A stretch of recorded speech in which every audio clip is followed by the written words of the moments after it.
Hafibah dengan NIM 858347623. Di sini saya berkesempatan kali ini saya akan mempresentasikan tugas kedua mengenai hubungan timbal balik antara filsafat ilmu dan pendidikan. Mari kita bahas bagaimana kedua hal ini saling memperkuat.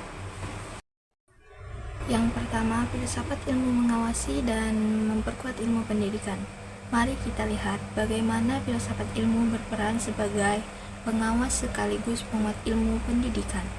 Filsafat ilmu berfungsi memastikan bahwa teori-teori pendidikan yang kita gunakan memiliki dasar ilmiah yang kokoh, bukan sekedar asumsi kosong. Selain itu, filsafat ilmu menjaga agar arah pendidikan tidak melenceng dari nilai-nilai kemanusiaan dan moral.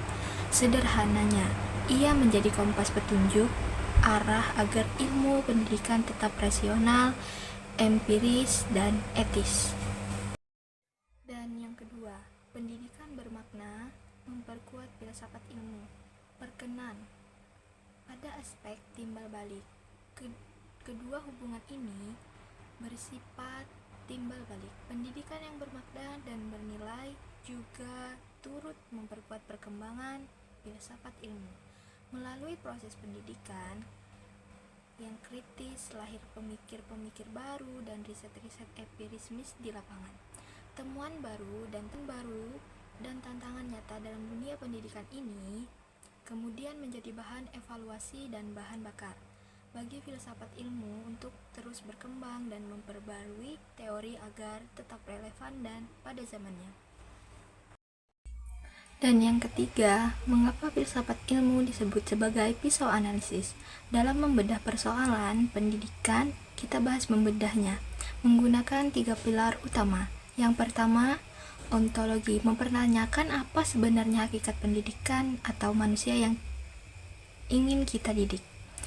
Yang kedua, epistemologi, mempertanyakan bagaimana cara mentransfer ilmu tersebut secara valid, apa metode pembelajaran yang paling tepat. Dan yang ketiga, aksiologi, mempertanyakan untuk apa ilmu itu diajarkan, apa nilai moral dan kegunaan dari pendidikan tersebut. Dengan 3 pisau analisis ini, kita bisa mengurai masalah pendidikan hingga ke akar-akarnya. Contoh konkret dalam praktik pendidikan. Sebagai contoh konkret, mari kita lihat pada kebijakan kurikulum merdeka yang saat ini diterapkan di Indonesia. Secara ontologi, metodenya bergeser menjadi project based learning, pembelajaran berbasis proyek, agar siswa aktif. Secara aksiologi, tujuan jelas untuk membentuk karakter profil pelajar Pancasila yang berakhlak mulia.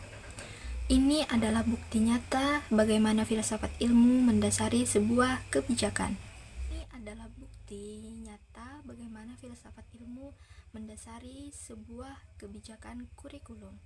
Sekian, terima kasih. Wassalamualaikum warahmatullahi wabarakatuh.